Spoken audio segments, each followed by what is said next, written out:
রব্বুল আলামিন সূরাতুস সাদের ভিতরে 41 নম্বর আয়াতে দুনিয়ার সমস্ত মানুষদেরকে আইয়ুব নবী আলাইহিস সালাতু ওয়াস সালামের ঘটনা এইভাবে উল্লেখ করেন, আমি আমার বান্দা আইয়ুব নবী আলাইহিস সালাতু ওয়াস সালামকে যখন বাদশাহী দিয়েছিলাম, সমস্ত বাদশাহীর জায়গা থেকে এত বেশি ধৈর্য সহ্য এবং সৎ সম্পদ ছিল, রাজবালাখানা এত বেশি ছিল, সন্তান সন্ততি এত বেশি ছিল, নাজ নিয়ামতের ভিতরে নবীজি আইয়ুব নবী আলাইহিস সালাতু ওয়াস সালাম ডুবিয়ে চুবিয়ে ছিলেন। এই পরিস্থিতির ভিতরে আইয়ুব নবী আলাইহিস সালাতু ওয়াস সালাম এমন হালতে ছিলেন যে রব্বুল আলামিনের এক মুহূর্তের ইবাদতের বাহিরে থাকতেন না। এমন অবস্থা ছিল আইয়ুব নবী আলাইহিস সালাতু ওয়াস সালাম কখনো এক মুহূর্তের জন্য কোনোদিন এক বেলা খাবার মেহমান ছাড়াও খান নাই। আল্লাহু আকবার। শুধু তাই নয়, আইয়ুব নবী আলাইহিস সালাতু ওয়াস সালামের কাছে প্রতিনিয়ত অসংখ্য অগণিত মানুষ বিভিন্ন ধরনের সাহায্য সহযোগিতার জন্য আসতো, বুদ্ধি পরামর্শের জন্য আসতো। আইয়ুব নবী আলাইহিস সালাতু ওয়াস সালামকে আল্লাহ রাব্বুল আলামিন এত বেশি সহায় সম্পত্তি দিয়েছিলেন যে মাঠের পরে মাঠ তার পশুগুলো ছিল, সম্পদগুলো ছিল, এত বেশি সম্পদ ছিল যে মানুষের মাঝে উনি দিয়েও শেষ করতে পারতেন না। আল্লাহু আকবার। নবীজি আইয়ুব নবী আলাইহিস সালাতু ওয়াস সালামের কথা আরশের উপরে আল্লাহ রাব্বুল আলামিন ফেরেশতাদের মাঝে আলোচনা করতেন। ফেরেশতারাও নবী আলাইহিস সালাতু ওয়াস সালাম আইয়ুব নবীকে নিয়ে আসমানের উপরে কথা বলতেন। এমন কথা আলোচনা হইতো যে আইয়ুব নবী আলাইহিস সালাতু ওয়াস সালাম আজকে এই কাজ করেছেন, এমন ইবাদত করেছেন, এইরকম নানা ধরনের আলোচনা আসমানের উপরে হইতো। রব্বুল আলামিন ফখর করে নবীজি আইয়ুব নবী আলাইহিস সালাতু ওয়াস সালামকে আসমানের উপরে কথা বলতেন, তাকে নিয়ে ফেরেশতারাও এমন কথা বলতো, শয়তান দূর থেকে এই কথাগুলো শুনে হিংসায় ফেটে পড়েছে। কথা বলেন ঠিক কিনা? আজকে আপনারা যে ওয়াজের ময়দানে আসছেন, কে বেজার হয়েছে বলেন তো? কে বেজার হয়েছে? শয়তানকে আপনারা ঠেডু দেখাইতে পারছেন তো? চুপ থাকলে হবে না, একটু আওয়াজ দিয়ে ওরে বুড়া আঙ্গুল দেখাইয়া দেন, শয়তানরে বুঝাইয়া দেন, তোর বেটা খুশি হওয়ার সুযোগ। লোক সংখ্যা কম হয়েছে তো কি হয়েছে, এখন তো ডিজিটাল যুগ, পুরা পৃথিবী একটা ওয়াজের ময়দান। কথা বলেন ঠিক কিনা? সামনে যা থাকে থাকুক, পিছনে বহু। কথা ঠিক কিনা? রব্বুল আলামিন আসমানের উপরে ফেরেশতাদেরকে নিয়ে আইয়ুব নবীর বিষয় নিয়ে যখন কথোপকথন করছিলেন, একটা পর্যায়ে আইয়ুব নবী আলাইহিস সালাতু ওয়াস সালামের এই কথাগুলো শয়তান শুনছেন। শুইনা শয়তান আল্লাহ রাব্বুল আলামিনের কাছে আরজি জানায়, ওগো মালিক, আপনি তো আইয়ুবকে এত বেশি সহায় সম্পত্তি দিছেন, এমন সহায় সম্পত্তি যে কোনো বান্দাকে দিলে সে আল্লাহর ইবাদত করবে, তাহলে কি করণীয়? ইবলিস আল্লাহ রাব্বুল আলামিনকে বলেন, ওগো রব, আপনি যদি আপনার আইয়ুবের সমস্ত সহায় সম্পত্তি নিয়ে নেন, আমার বিশ্বাস আইয়ুব আপনার ইবাদত করবে না। রাব্বুল আলামিন আইয়ুব নবী আলাইহিস সালাতু ওয়াস সালামকে ওহীর মাধ্যমে জিজ্ঞাসা করে, ওগো আইয়ুব, তোমার যে আমি এত বেশি সহায় সম্পত্তি দিয়েছি, আমি যদি তোমার থেকে এই সহায় সম্পত্তিগুলো নিয়ে নেই, তাহলে কি তুমি আমি রব্বুল আলামিনের ইবাদত করবা কিনা? আইয়ুব নবী আলাইহিস সালাতু ওয়াস সালাম উত্তর করেন, ওগো রব, আপনার অত্যন্ত পছন্দের একটি আমল হলো ধৈর্য ধারণ করা, কিন্তু আমি আইয়ুব আমার জীবনে ধৈর্য ধারণ করার মতো তেমন কোনো সুযোগ পাই নাই গো রব্বুল আলামিন। আপনি যদি আমার সম্পদ নিয়ে নেন, আমি একটু ধৈর্য ধারণ করার সুযোগ পাই, আর এই ধৈর্য ধারণ করার দ্বারা আমি আপনার সন্তুষ্টি অর্জন করতে চাই। জেনে রাখেন গো মাওলা, আজকে সম্পদ থাকতেও আমি আইয়ুব যেমন আপনার কুদরতি কদমের ভিখারি, সম্পদ না থাকলেও আমি আইয়ুব আপনার কুদরতি কদমের ভিখারি। চিৎকার দিয়ে বলেন সুবহানাল্লাহ। রব্বুল আলামিন থেকে ইবলিস শয়তান ক্ষমতা নিয়ে নিলেন। নবীজি আইয়ুব নবী আলাইহিস সালাতু ওয়াস সালামকে পরীক্ষা করবার জন্য পাওয়ার নিয়ে নিলেন।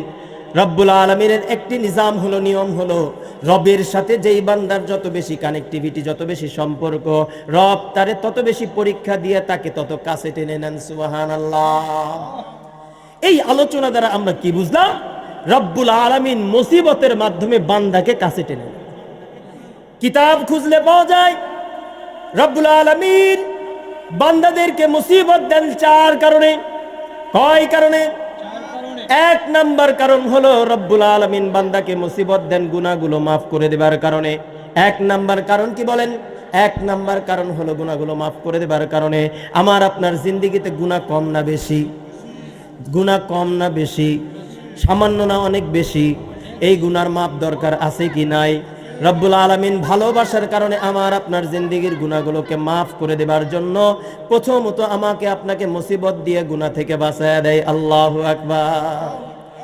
2 নাম্বার, রব্বুল আলামিন আমাকে আপনাকে মুসিবত দিয়ে দেয় কি কারণে? আমার আপনার উপরে মুসিবত দিয়ে দেন সতর্ক করবার কারণে। রব্বুল আলামিন চান বান্দাকে মুসিবত দিয়ে একটু সতর্ক করে সঠিক পথের উপরে পরিচালনা করি।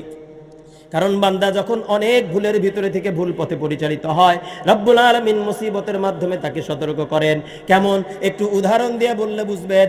অনেক সময় এরকম হয়, রাস্তা দিয়ে চলতেছিলেন, অন্য একটা কারণে কোনো একটা পেরেশানি এবং টেনশনের কারণে রাস্তা দিয়ে যখন চলছিলেন মনটা ছিল অন্যমনস্ক। হঠাৎ করে পাশে দিয়ে দ্রুত গতির একটা গাড়ি আমার উপর দিয়ে চলে যেতে লাগে, হয় কিনা এরকম? দেখা যায় অল্পের জন্য রব্বুল আলামিন আমাকে আপনাকে সেভ করে ফেলছে।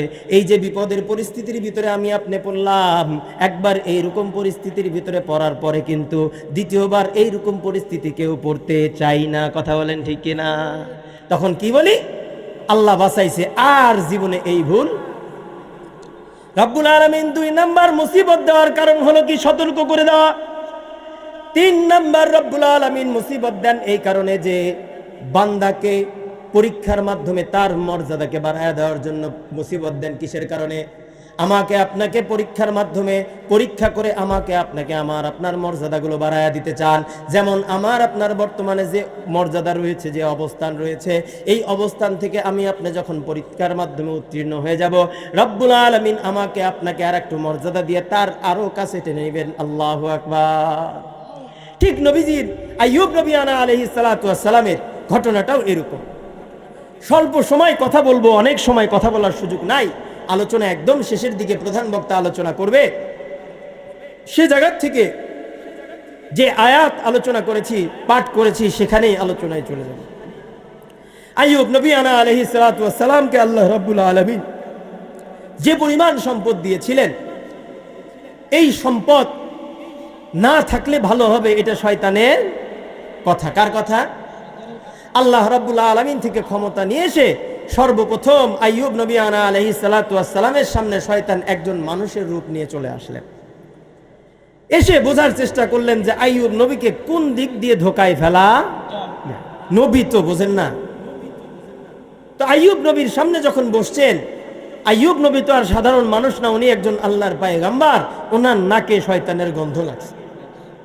গন্ধের কারণে নবী যে আইয়ুব নবী আলাইহিস সালাতু ওয়াস সালাম সামনে যে কথা বলতেছিল তারে বলছে, দূর হ শয়তান। কথা শুনে সে চলে গেছে। বুঝে গেল যে আইয়ুব নবীকে এইভাবে টাইট করা। এবার সে সিদ্ধান্ত নিল সর্বপ্রথম আইয়ুব নবীকে টাইট করব তার সম্পদের উপর দিয়ে। শয়তান সিদ্ধান্ত নিয়ে নিল আইয়ুব নবী আলাইহিস সালাতু ওয়াস সালামের যতগুলো সম্পত্তি ছিল, মাঠ ভর্তি পশু পাখি যা ছিল, সমস্ত পশু পাখির উপরে একটা বাতাস বয়ে দিল, একটা ঝড় বয়ে দিল। যেই ভয়ের ঝড়ের কারণে আইয়ুব নবী আলাইহিস সালাতু ওয়াস সালামের সমস্ত পশু পাখি মরে শেষ হয়ে গেল। ক্ষেতের ভিতর থেকে রাখালরা ভীত সন্ত্রস্ত হয়ে দৌড়ায় চলে আসছে। এসে বলে, ওগো পয়গম্বর, আপনার যে মাঠ ভর্তি যে চতুষ্পদ জন্তুগুলো ছিল সব কেমন জানি হঠাৎ করে ধ্বংস হয়ে গেছে। আমরা তো জানি না কিভাবে কি হয়ে গেল, আমরা তো ভয় পাচ্ছি। ওগো পয়গম্বর, আপনার সমস্ত সম্পত্তি নষ্ট হয়ে গেছে। আইয়ুব নবী আলাইহিস সালাতু ওয়াস সালাম রাখালদেরকে ডাক দিয়ে বলে, ওরে রাখাল, তোমরা দুশ্চিন্তা করো না, এটা পেরেশানির কিছু না। রব্বুল আলামিন তার মাল তিনি নিয়ে গেছে, আমি আইয়ুবের কোনো দুঃখ না। আইয়ুব নবী আলাইহিস সালাতু ওয়াস সালামের সম্পদ নিয়ে নিছে। আইয়ুব নবী আলাইহিস সালাতু ওয়াস সালাম একটুও ভরকায় নাই। কথা বুঝতেছেন? শয়তান দেখলো আইয়ুব নবী আলাইহিস সালাতু ওয়াস সালামকে সম্পদ নিয়ে কাবু করা যাবে না। এবার সে তার 2 নাম্বার প্ল্যানের ভিতরে চলে গেল। আইয়ুব নবীর মালের উপরে আঘাত করেছে, কিচ্ছু হয় নাই। এবার সিদ্ধান্ত নিল আইয়ুব নবীর জানের উপরে আঘাত করা হবে। আইয়ুব নবীর 14 জন সন্তান ছিল, যারা একটা প্রাসাদের ভিতরে এক ঘরের ভিতরে পড়তেছিল। শয়তান এই 14 জন সন্তান সহ এই বিল্ডিংটা তার মাথার উপরে ভেঙে দিয়েছে। সমস্ত সন্তান একসাথে এই 14 জন সন্তানই বিল্ডিং ধসের ভিতরে পড়ে মারা গেছে।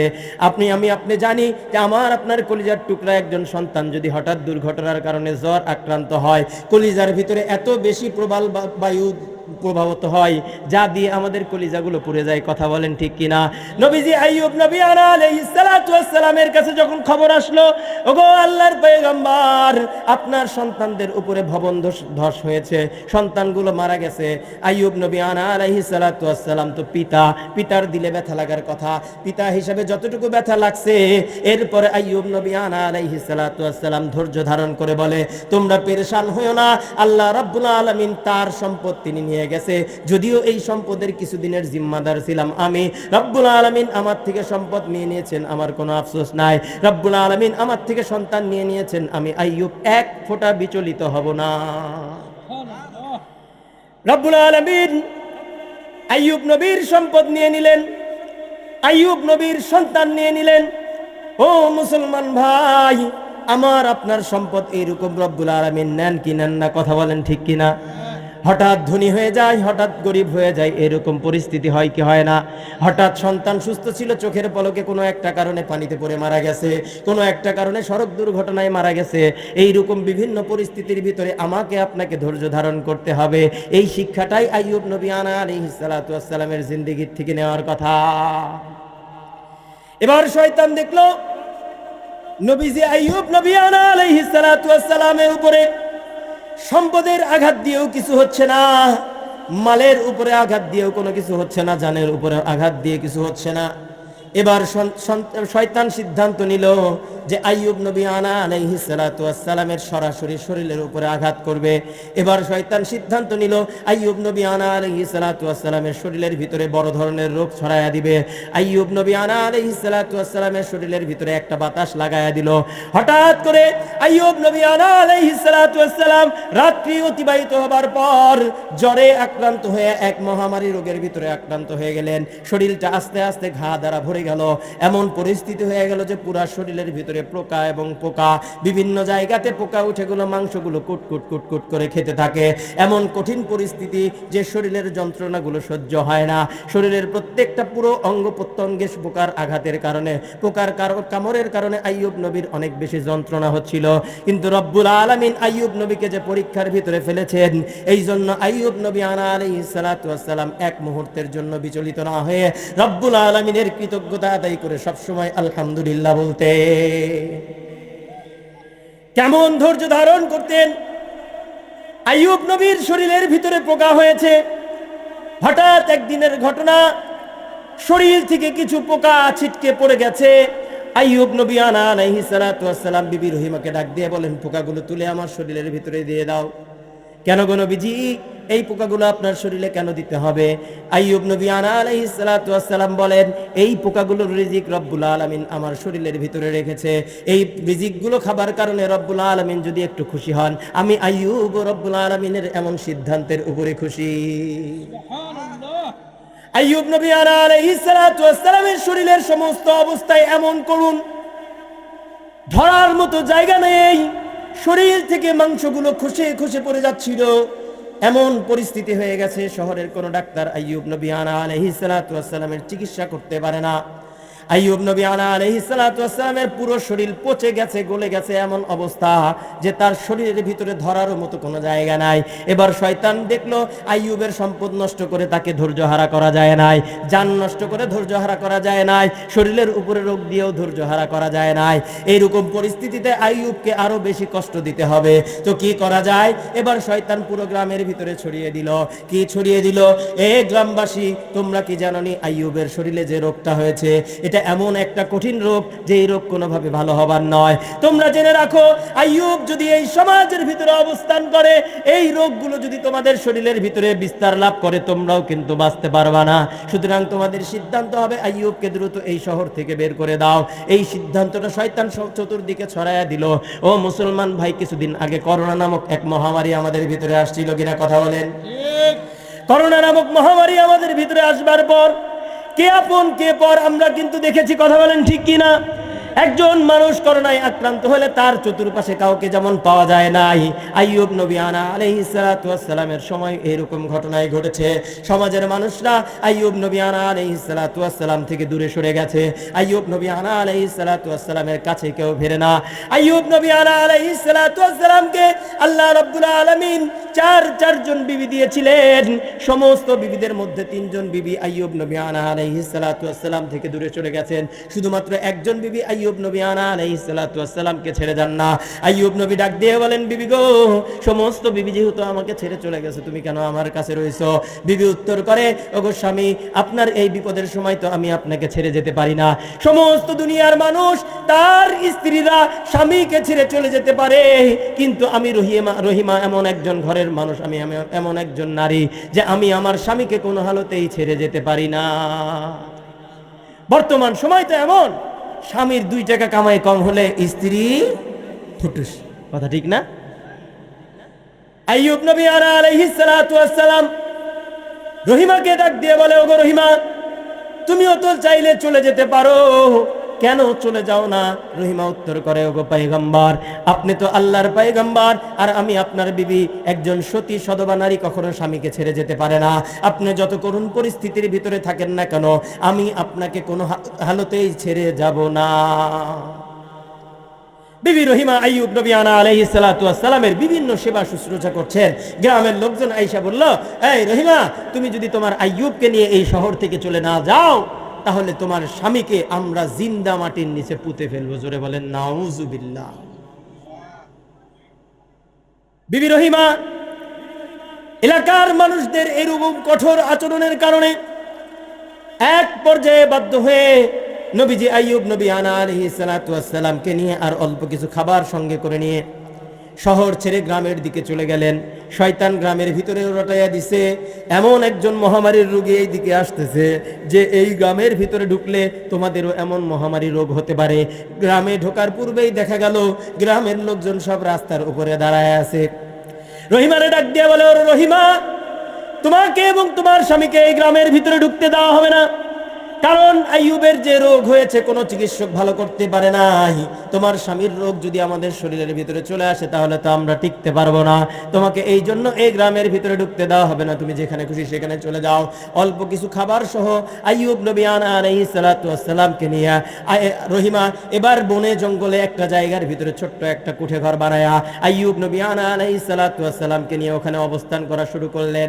কিছুদিন যাবার পর যে খাবারগুলো সঙ্গে করে নিয়ে আসছিল, যে অর্থকড়িগুলো সঙ্গে করে নিয়ে আসছিল, তা ফুরায় গেছে।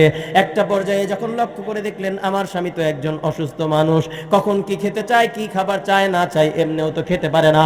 যখনই যে খাবার চাইবে যদি সঙ্গে সঙ্গে না দিতে পারি, স্বামী তো আমার কষ্ট পাবে।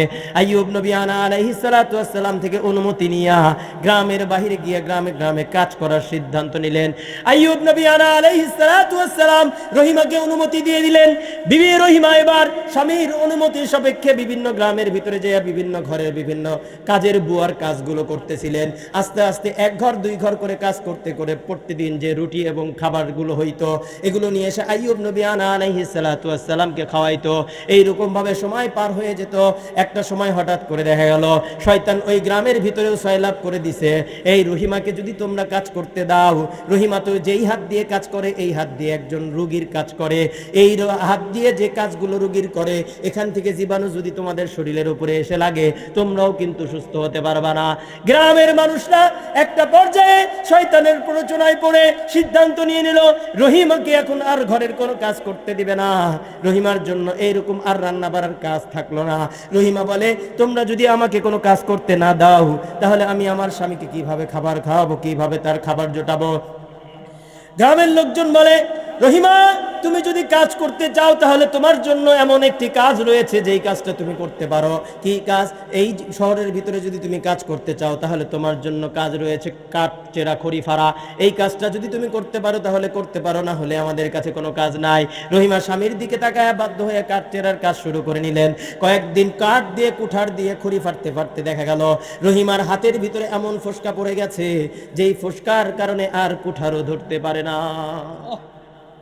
রহিমার স্বামীকে এই হাতগুলো দেখায় না, কারণ নবীজি আইয়ুব নবী আলাইহিস সালাতু ওয়াস সালাম স্ত্রীকে ভালোবাসেন কি বাসেন না? স্ত্রীর হাতের এমন করুণ পরিস্থিতি দেখলে তো কোনোভাবেই মেনে নিতে পারবে না, কষ্ট পাবেন। যে কারণে রহিমা স্বামীকে এই হাতগুলো দেখায় না, না দেখায় আস্তে আস্তে আড়াল করে রাখেন। আইয়ুব নবী আলাইহিস সালাতু ওয়াস সালাম ঘরের ভিতরে আছেন, রহিমা এইভাবে কাজ করে আসতেছেন।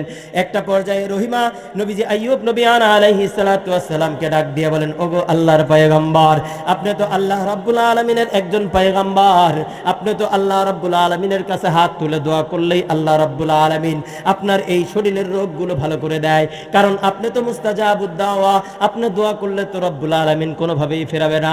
আপনি এই হাত দিয়ে একটু রব্বুল আলামিনের কাছে দোয়া করলেই তো পারেন।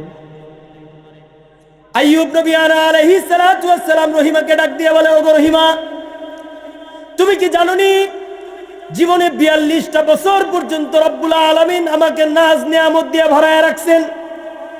রাজকীয় সিংহাসনের উপরে 42টা বছর থেকে আমি দেশ পরিচালনা করেছি, কখনো আমার এক চুল অভাব ছিল না। রব্বুল আলামিন আমাকে 42টা বছরে এমন নাজ নিয়ামত দিয়েছেন যে নাজ নিয়ামত পৃথিবীর কাউকে আল্লাহ রব্বুল আলামিন দেন নাই, মানুষের ভিতরে সাধারণ মানুষ কাউকে দেন নাই। এমন নাজ নিয়ামতের ভিতরে আমি 42টা বছরের মধ্যে অতিক্রম করেছি।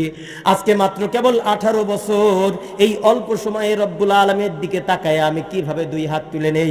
আমার আইয়ুবের বড় লজ্জা লাগে যে অন্তত পক্ষে আমার অসুস্থতা যদি 18 বছরের জায়গায় 42 বছরও হইতো, তাও অন্তত পক্ষে সমানে সমান হইলে হাতটা তুলতে পারতাম। কি পরিমাণ ধৈর্য চিন্তা করে দেখছেন?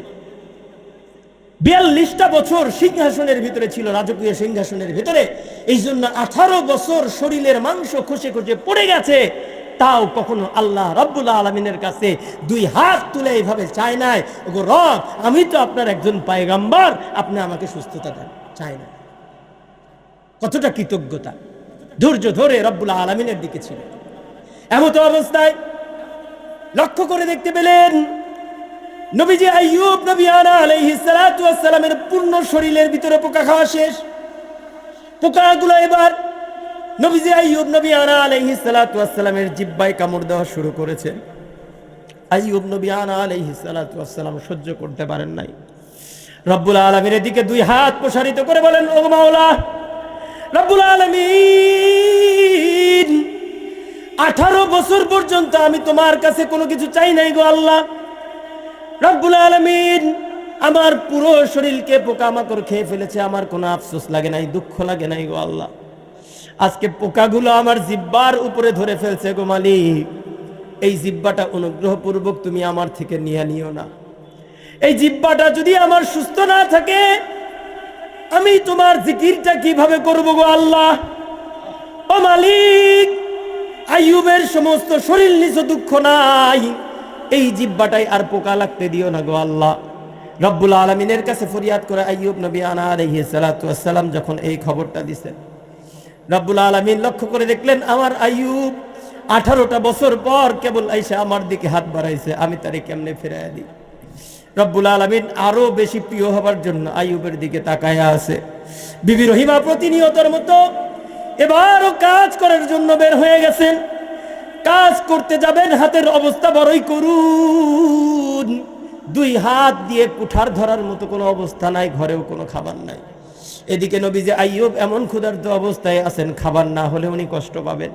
বিবি রহিমা এবার গ্রামের মানুষদেরকে ডাইকা বলে, রে কে আছো রে, আমাকে একটু সামান্য কয়টা টাকা ধার হইলেও দাও, কয়টা দিন পরে হাতটা সুস্থ হয়ে গেলে কাজ করে আমি তোমাদেরকে ফিরাইয়া দিব। বিবি রহিমার এই কথাগুলো কারো কর্ণকুহুরে পৌঁছায় নাই। শয়তান সবাইকে সতর্ক করে দিছে, তুই এই কাজটা কিন্তু করবি না, তোরা এই কাজটা করবি না। এক পর্যায়ে একজন ধনাঢ্য মহিলা আর রহিমাকে ডেকে বললেন, তুমি যদি আমার থেকে কিছু সম্পদ চাও তাহলে আমার একটা শর্ত আছে। তোমার মাথার চুলগুলো তো এমন সুন্দর চুল, অনেক লম্বা চুল, আমার মাথায় কোনো চুল নাই। তুমি যদি তোমার মাথার থেকে কিছু চুল আমাকে কেটে দাও, বিনিময়ে আমি তোমাকে কিছু অর্থকড়ি হাদিয়া দিব। বিবি রহিমা ছিলেন অত্যন্ত সুন্দর একজন মানুষ। ইউসুফ নবী আলাইহিস সালাতু ওয়াস সালামের নাতি ছিলেন, আইয়ুব নবীর স্ত্রী ছিলেন, সেই সময়ের সবচেয়ে সুন্দর নারীদের মধ্যে একজন ছিলেন। অনেক সুন্দর দেখতে ছিলেন, কিন্তু স্বামীর জন্য কাজ করতে জীর্ণ জরাজীর্ণ অবস্থা, মহিলা যখন প্রস্তাব করলেন তোমার মাথার চুল কেটে দিলে আমি তোমাকে কয়টা টাকা দিব। এবার রহিমা চিন্তা করে দেখলেন কোনো উপায় যেহেতু নাই, কয়টা চুলই তো দিয়ে দিই।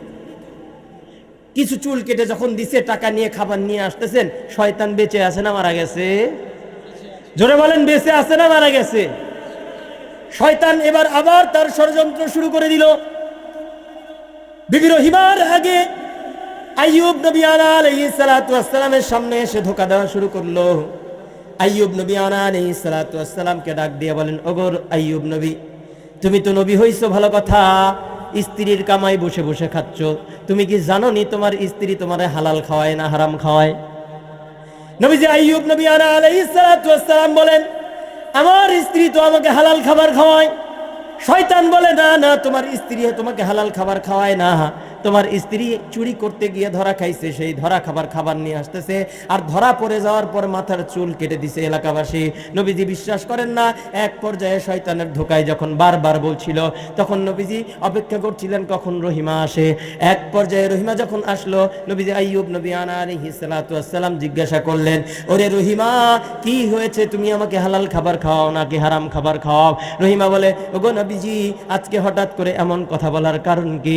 নবীজি উত্তর করে, ওগো রহিমা, তুমি আমাকে হালাল খাবার খাওয়াও নাকি হারাম খাবার খাওয়াও?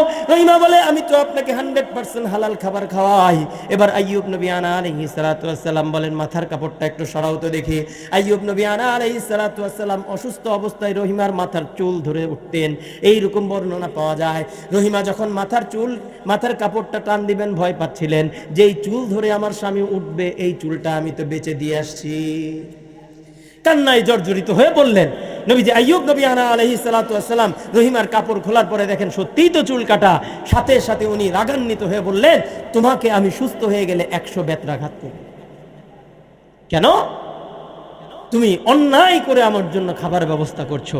তাফসিরের ভিতরে আরো অনেক বর্ণনা রয়েছে, সময় সংক্ষেপ, অনেক লম্বা ঘটনা বলার সুযোগ নেই, যে কারণে সুযোগ আছে আপনারা সূরা সদের 41 নম্বর আয়াতের তাফসির দেখে নিতে পারবেন। বিবি রহিমা যখন এমন পরিস্থিতির ভিতরে পড়ে গেলেন, তখন সমস্ত ঘটনা খুলে বললেন।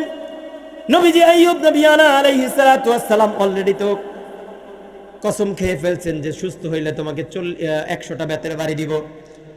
এরপরে যখন ঘটনা বুঝে গেলেন, তখন ভিতরে ভিতরে অনুতপ্ত হওয়া শুরু করলেন। এক পর্যায়ে রহিমা পরের দিন আবার শহরের ভিতরে কাজের জন্য রওনা দিলেন। শয়তান এ পর্যন্ত অনেকগুলো স্টেপ নিয়েছেন। প্রথমে সম্পদ নষ্ট করেছেন, কথা বলেন ঠিক কিনা? এরপরে জান নষ্ট করেছেন, কথা বলেন ঠিক কিনা? তারপরে শরীরের উপরে আঘাত করেছেন, কথা বলেন ঠিক কিনা? এরপরে সিংহাসন ছাড়াইছেন, কথা বলেন ঠিক কিনা? এরপরে শহর ছাড়াইছেন, কথা বলেন ঠিক কিনা? এরপরে গ্রামে ঢুকতে দেন নাই, কথা বলেন ঠিক কিনা?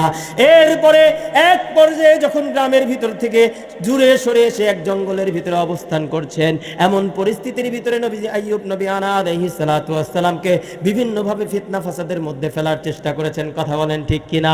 এক পর্যায়ে রহিমা যখন মানুষের কাছে চুল বিক্রি করে খাবার নিয়ে আসলেন, সেই মুহূর্তেও মুসিবতের ভিতরে ফেলেছে, কথা বলেন ঠিক কিনা? এবার রহিমা পরের দিন সকালবেলা যখন খাবার সংগ্রহের জন্য বের হলেন, হঠাৎ শয়তান রাস্তার মাঝখানে একজন অভিজ্ঞ ডাক্তারের রূপ নিয়ে রহিমার সামনে দাঁড়ায় গেল। রহিমাকে ডাক দিয়ে বলেন, ওরে রহিমা, তোমার স্বামী তো অত্যন্ত অসুস্থ অবস্থায় আছে, তুমি তো চাও তোমার স্বামীর সুস্থতা শুশ্রূষা, কথা বলেন ঠিক কিনা? রহিমা বলেন, হ্যাঁ হ্যাঁ, আমার স্বামীর তো সুস্থতা দরকার। এক পর্যায়ে শয়তান বলে, তোমার স্বামীর যদি সুস্থতা দরকার হয় তাহলে আমার কাছে চিকিৎসা আছে, আমি এমন একটা চিকিৎসা জানি যে চিকিৎসা দিয়ে দিলে তোমার স্বামীর শরীর থেকে এই সমস্যাগুলো দূর হয়ে যাবে। কিন্তু শর্ত হলো, আমি তোমার থেকে চিকিৎসার বিনিময়ে কোনো টাকা পয়সা নিব না। উদ্দেশ্য ভালো। নেক্সট শুরুতে বলে, আমি কোনো টাকা পয়সা নিব না, ফ্রি চিকিৎসা দিব, ফ্রি ক্যাম্পেইন, কথা বোঝেন নাই? কিন্তু শর্ত হলো, এই চিকিৎসা পাবার পর তোমাকে 2টা কাজ করতে হবে। 1 নাম্বার কাজ হলো, চিকিৎসাটা অত্যন্ত গোপন, তুমি তোমার স্বামীকে কোনোভাবে জানাইতে, 1 নাম্বার শর্ত। 2 নাম্বার শর্ত হলো, এই যে চিকিৎসাটা যেটা দিলাম, এইটার মাধ্যমে যদি তোমার স্বামী সুস্থ হয়, তুমি একটু জবান দিয়ে বলবা তোমার কারণে তোমার স্বামী সুস্থ হয়েছে। যা একটা কুফুরি কথা। কি কথা? কি কথা? আমাদের সমাজের মানুষ বুঝি এরকম কথা বলে না? বলে? আপনারাও বলেন কি বলেন না? সতর্ক থাকবেন তো ইনশাআল্লাহ। এক পর্যায়ে বিবি রহিমা স্বামীর চিন্তায় যখন বিভোর হয়েছিলেন, শয়তান যখন তার জায়গা থেকে চিকিৎসকের রূপ নিয়ে যখন ও মেডিসিনগুলো দিয়ে দিলেন, একটা মাংসের টুকরা দিয়ে দিয়েছেন, একটা তেলের বোতল দিয়ে দিয়েছেন, বলল এই মাংসটা রান্না করে খাওয়াবা আর তেলটাকে শরীরে মালিশ করে দিবা, তাহলে কি হবে, আইয়ুবের শরীরের ভিতরের অংশ মাংসের কারণে ভালো হয়ে যাবে আর তেলের কারণে বাহিরের অংশ ভালো হয়ে যাবে। বিবি রহিমা ওষুধগুলো নিয়ে বাসায় চলে আসলেন। যত যাই হোক না কেন, উনি একজন নেককার স্ত্রী, কখনো স্বামীর আদেশ ছাড়া কোনো কাজ করবে? জোরে বলেন, করবে? কোনোভাবে স্বামীর আদেশ ছাড়া কোনো কাজ করবেন না। বিবি রহিমা জিনিসগুলো একে ঘরের কোনায় রেখে দিয়েছেন কারণ সকালবেলা স্বামীকে জিজ্ঞাসা করে অনুমতি দিলে কাজ করব, না হলে করব না। রেখে দিয়ে রাত্রেবেলা ঘুমাইছেন, সকালবেলা ঘুম থেকে উঠে দেখেন নবীজি আইয়ুব নবী আলাইহিস সালাতু ওয়াস সালাম অজর ধারায় শিশুর মতো করে কান্না করতেছেন, দুই চোখ দিয়ে ঝরঝর করে পানি পড়ে যাচ্ছেন। নবীজি আইয়ুব নবী আলাইহিস সালাতু ওয়াস সালাম এমন কান্নার অবস্থা দেখে রহিমার ঘুম ভেঙে গেছে। রহিমা ঘুম থেকে উঠে জিজ্ঞাসা করে, কি ব্যাপার, কি হয়েছে? ওগো নবীজি, আপনি এত কান্নাকাটি কেন করছেন? আমি কি আপনাকে কোনোভাবে কষ্ট দিলাম কিনা? আমার মাধ্যমে আপনি কোনো কষ্ট পাইলেন কিনা? আমি কি আপনাকে এমন কোনো ব্যথা দিয়েছি কিনা, নাকি গতকালকের ঘটনায় আপনি এখনো ব্যথিত? নবীজি আইয়ুব নবী আলাইহিস সালাতু ওয়াস সালাম ডেকে বলেন, ওগো রহিমা, ঘরের কোনায় এরকম নাপাক জিনিস কে রাখছে? রহিমা উত্তর করে, কোথায় পেলেন নাপাক জিনিস? নবীজি আইয়ুব নবী আলাইহিস সালাতু ওয়াস সালাম উত্তর করেন, ওই যে ঘরের কর্নারে নাপাক জিনিস দেখা যায়। রহিমা বলেন, ওগো নবীজি, এটা তো কোনো নাপাক জিনিস না, এটা আপনার চিকিৎসার জন্য আমি একজন ডাক্তারের কাছ থেকে আনছি। নবীজি আইয়ুব নবী আলাইহিস সালাতু ওয়াস সালাম উত্তর করেন, না না রহিমা, এটা কোনো চিকিৎসা না। গতকালকে তুমি যেই ডাক্তারের সাথে দেখা করছিলা, এটা কোনো ডাক্তার না, এটা হলো ইবলিস শয়তান। এই ইবলিস শয়তান তোমাকে যে জিনিসটা দিয়েছে, দুইটাই নাপাক জিনিস। একটা হলো শুকরের মাংস, যেটা তুমি রান্না করে আমাকে খাওয়ালে আমার ভিতরে ঈমান বলতে কোনো কিছু থাকবে না। দুই নাম্বার যে বোতলটা দেখতে পাচ্ছ, সেটা হলো শরাব বা মদের বোতল। এই মদের বোতল তুমি যদি মদকে আমার শরীরে মাখো, তাহলে শরীরের উপরটাও নাপাক হয়ে যাবে, যে কারণে শয়তান তোমাকে এটা দিয়েছে। বিবি রহিমা নবীজি আইয়ুব নবী আলাইহিস সালাতু ওয়াস সালামকে জিজ্ঞাসা করেন, ওগো পয়গম্বর, আপনি কিভাবে জানলেন? আইয়ুব পয়গম্বর উত্তর করেন, ওগো রহিমা, আমি কিভাবে জানলাম জানতে চাও কিনা? শোনো, আমি এই যে 18টা বছর যাবত জরাজীর্ণ অবস্থায়, অসুস্থ অবস্থায় ছিলাম, রব্বুল আলামিন এই অসুস্থ অবস্থার মধ্যে আমাকে প্রতি রাতে 2টা নিয়ামত দিত। কয়টা নিয়ামত? প্রতি রাতে 2টা নিয়ামত দিত। এই দুইটা নিয়ামত আজকে আমি পাই নাই, শুধুমাত্র এই নাপাক বস্তুর কারণে। কি কি নিয়ামত গো পয়গম্বর? 1 নাম্বার নিয়ামত হলো, প্রতিদিন রাতে যখন এই অসুস্থ দেহ নিয়ে আমি ঘুমায়া পড়তাম, রব্বুল আলামিন স্বপ্নের ভিতরে আমি আইয়ুবকে সমস্ত জান্নাত ঘুরায়া দেখাইতো। আল্লাহু আকবার, আল্লাহু আকবার। দ্বিতীয় কি কারণ? নবীজি আইয়ুব নবী আলাইহিস সালাতু ওয়াস সালাম উত্তর করেন, দ্বিতীয় যে নিয়ামতটা ছিল, এটা আরো বড় নিয়ামত। এই অসুস্থ অবস্থায় রব্বুল আলামিন সমস্ত জান্নাত ঘুরানোর পাশাপাশি আমি আইয়ুবকে তার দিদার দিতেন। আল্লাহু আকবার। কিন্তু আজকে ঘরের কোনায় এই নাপাকির কারণে আমি এই 2টা নিয়ামত পাই নাই। এই 2টা নিয়ামত থেকে যখন বঞ্চিত হয়েছি, সকালবেলা জিব্রাইলের সাথে আমার কথা হয়েছে। জিব্রাইল আমাকে উত্তর করেছে, ওগো পয়গম্বর, আজকে আপনাকে এমন নিয়ামত থেকে দূরে রাখার কারণ হলো আপনার ঘরের ভিতরে নাপাকি ছিল। আইয়ুব নবী আলাইহিস সালাতু ওয়াস সালাম দেখলেন তার সম্পদের উপরে আঘাত করা হয়েছে, সম্পদ নিয়ে নেওয়া হয়েছে। আইয়ুব নবী আলাইহিস সালাতু ওয়াস সালাম ধৈর্য হারা হন নাই। তার সন্তান কেড়ে নেওয়া হয়েছে, ধৈর্য হারা হন নাই। তার শরীরের ভিতরে মহামারী রোগ দিয়ে দেওয়া হয়েছে, ধৈর্য হারা হন নাই। কথা বলেন ঠিক কিনা? সন্তানদেরকে হত্যা করা হলো, সম্পদ নিয়ে নেওয়া হলো, শরীরে রোগ বালা দেওয়া হলো, স্ত্রীকে বারবার ধোঁকা দেওয়া হচ্ছে। আবার আইয়ুব নবী আলাইহিস সালাতু ওয়াস সালামের ঈমানের উপরে আঘাত করার চেষ্টা করা হচ্ছে। কথা বলেন ঠিক কিনা? যখন আইয়ুব নবী আলাইহিস সালাতু ওয়াস সালামের ঈমানের উপরে আঘাত করার চেষ্টা হয়েছে, তখন আইয়ুব নবী আলাইহিস সালাতু ওয়াস সালাম আল্লাহ রব্বুল আলামিনের দরবারে চিৎকার মেরে ডাক দিয়ে বলেন, রব্বুল আলামিন, আমার সম্পদ নিয়েছো, আমি আইয়ুবের কোনো কষ্ট হয় নাই। আমার ধন নিয়েছো, আমার কষ্ট হয় নাই। আমার জন নিয়েছো, আমার কষ্ট হয় নাই। আমার সব কিছু নিয়ে নিয়েছো, আমার কষ্ট হয় না গো মালিক। আমি আইয়ুব বড় ভীত সন্ত্রস্ত হয়ে আছি, শয়তান তো আমাকে মুসিবতের ভিতরে ফালাইয়া দিছে। কি মুসিবতের ভিতরে ফালাইয়া দিছে? শয়তান তো আমার ঈমান নিয়ে নেওয়ার ষড়যন্ত্র করতেছে, যে কারণে রব্বুল আলামিন এই ঘটনা কোরআনের ভিতরে সূরাতুস সাদের 41 নম্বর আয়াতের ভিতরে বলেন, রব্বুল আলামিন বলেন, ওয়াজকুর আবদানা আইয়ুব, তোমরা আইয়ুব নবীর কথা স্মরণ করো। কি বলছেন? ইজনাদা রাব্বাহু আন্নী মাসসানিয়াশ শাইতানু বিনুসমি ওয়া আযাব। আইয়ুব নবী আলাইহিস সালাতু ওয়াস সালাম শয়তানের সমস্যায় যখন জড়িত হয়ে আমি রব্বুল আলামিনকে যখন ডাক দিল, রব্বুল আলামিন দয়ার সাগর তখন আর বসে থাকতে পারলাম না, জিব্রাইলকে সাথে সাথে পাঠিয়ে দিলাম, যাও যাও জিব্রাইল, আমার আইয়ুবের ধৈর্যের পরীক্ষা হয়ে গেছে। শয়তান যেহেতু আমার থেকে ক্ষমতা নিয়ে নিয়েছিল, আমি আমার আইয়ুবকে পরীক্ষা করা শেষ হয়ে গেছে, যাও আমার আইয়ুবকে এই মুসিবত থেকে রক্ষা করো।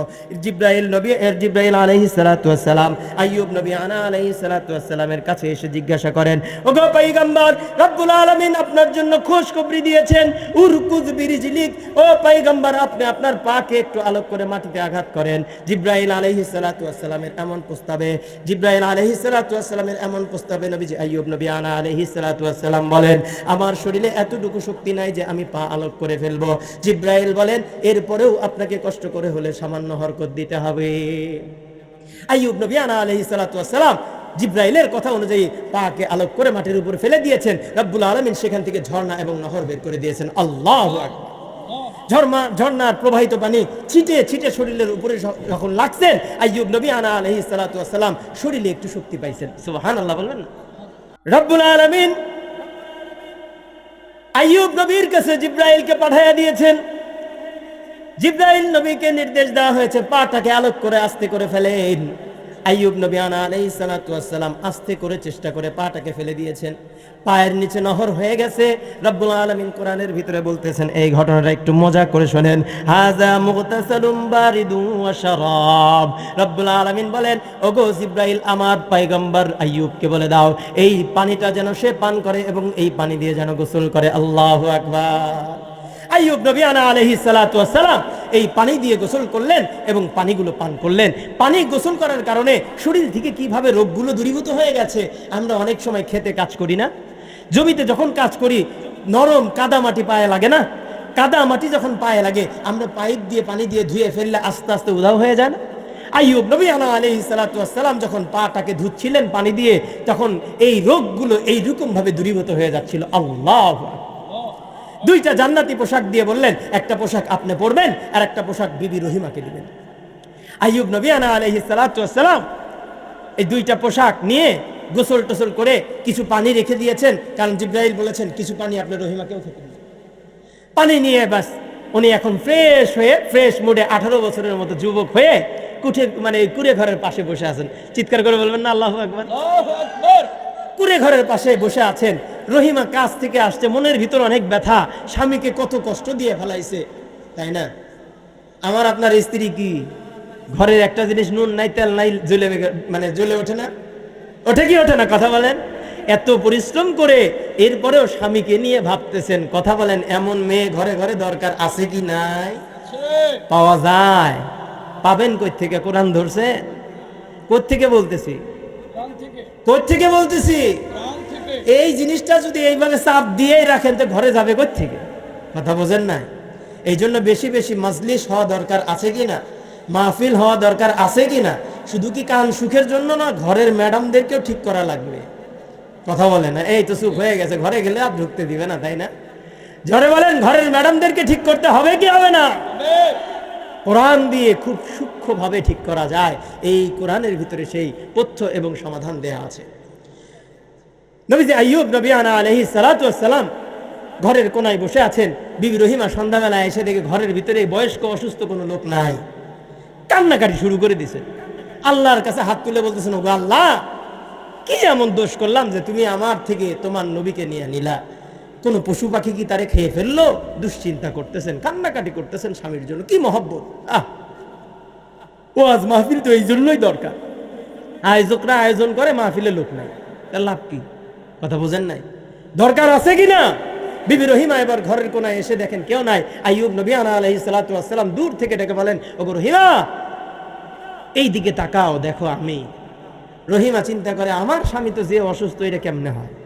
কিন্তু পরে লক্ষ্য করে দেখেন আসলেও আইয়ুব নবী আলাইহিস সালাতু ওয়াস সালাম আইয়ুব নবী এবার রহিমাকে ডেকে বললেন, ওগো রহিমা, রব্বুল আলামিন আমার উপরে খুশি হয়ে গেছেন, তোমার উপরে খুশি হয়ে গেছেন, এই নাও দুইটা জান্নাতি পোশাক দিয়েছেন, এই পানিগুলো পান করো এবং শরীর ধুয়ে ফেলো। আল্লাহু আকবার। রব্বুল আলামিন দুইজন মানুষকে 18 বছরের যুবক যুবতীর মতো বানায়া দিয়েছেন। আল্লাহু আকবার। এবার রব্বুল আলামিন বলেন জিবরাইলকে দিয়ে, আইয়ুব নবীকে বলো তার সন্তানের নামগুলো মনে আছে কিনা, যদি থেকে থাকে তাহলে আগের শহরে চলে যাও, যে শহরে তার সন্তানগুলো ছিল, গিয়ে দেখে যে ভবনটা যেমন ছিল তেমনই আছে। রব্বুল আলামিনের ফরমান হলো আইয়ুব নবী একজন একজন সন্তানের নাম ধরে রাখলেন। স্কুল ছুটি দিলে ঘন্টায় বেল বাজলে যেমন বাচ্চারা দৌড়ে বের হয়ে আসে, আইয়ুব নবীর 14 জন সন্তানই ওইভাবে বের হয়ে আসছেন। আল্লাহ